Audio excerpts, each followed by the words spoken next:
these research projects I'm doing require a lot of mapping and pie charting and various graphs. And one of the things that I noticed is the idea of a pie chart and how I believe it should look, and then the reality. For example, with relationships, we think a huge chunk will be sex and romance and fun shared interests and activities and giving each other plenty of space and understanding one another and loving each other and communicating well. Oh, hell no.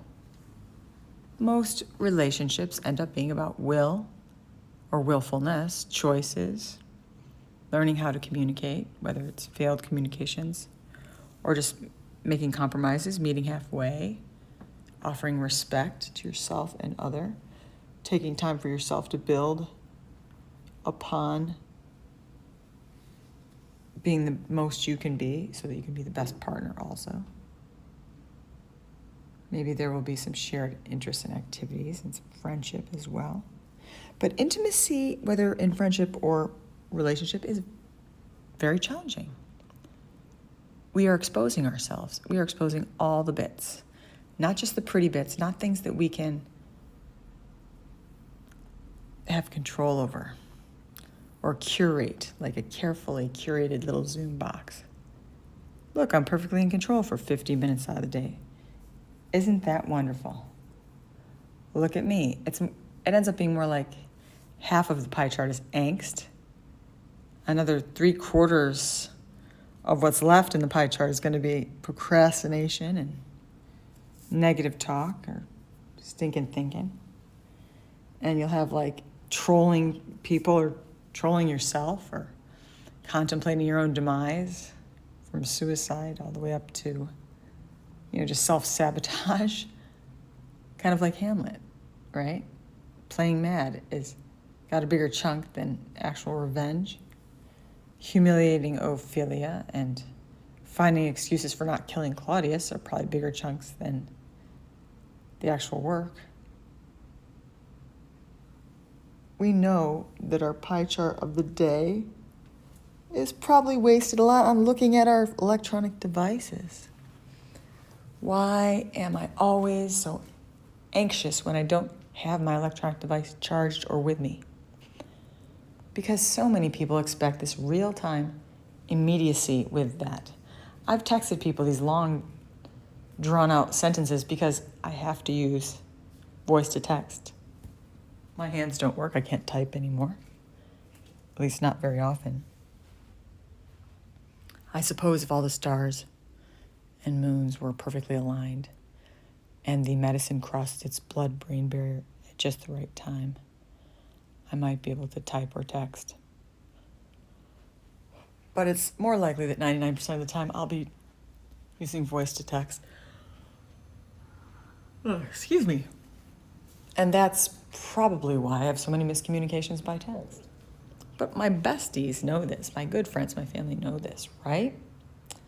Well, don't make assumptions about that either. You'd be surprised at how many times something can be taken out of context or taken personally and shared out of context, which is the worst possible thing you can do with a relationship.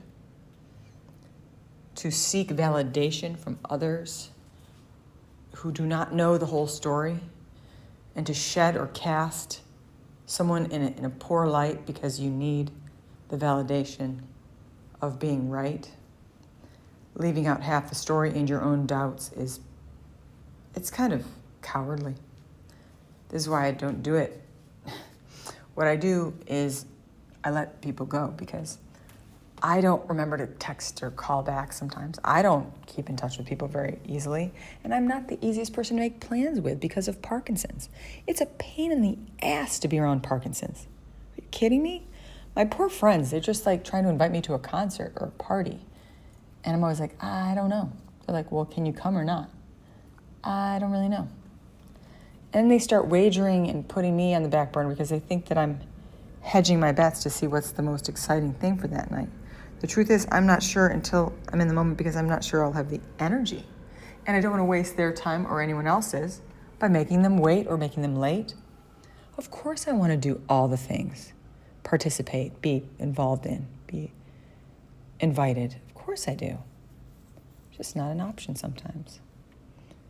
Besides, if I'm spending half my day plotting or avoiding and finding excuses, I don't have much left in the pie chart to begin with, right? So with Parkinson's or any degenerative progressive disease, we have to plan ahead in some ways and then have a little bit of a backup plan. But more importantly, we have to be able to roll spontaneously. If we can't do that, we don't have much, because that's the part that's going to happen most often, whether I like it or not. Of course I can make all the plans I want. Right now I'm planning on meeting with physical therapy and occupational therapy. And they'll come to my house for the last time this month, I guess, and we'll see what happens next. My mother is turning a very big mark this month. She's turning an octogenarian. Octogenarian, yes, that's right. And I wanted to take her on a cruise, and I asked her, what she's doing. She rattled off a pretty busy schedule. And I thought, wow, how do we get this way? But I'm the worst one of all. I can be busier than anyone and more distracted and even a little self-important, maybe. I'm expecting people to read my mind sometimes. But don't you know I have Parkinson's?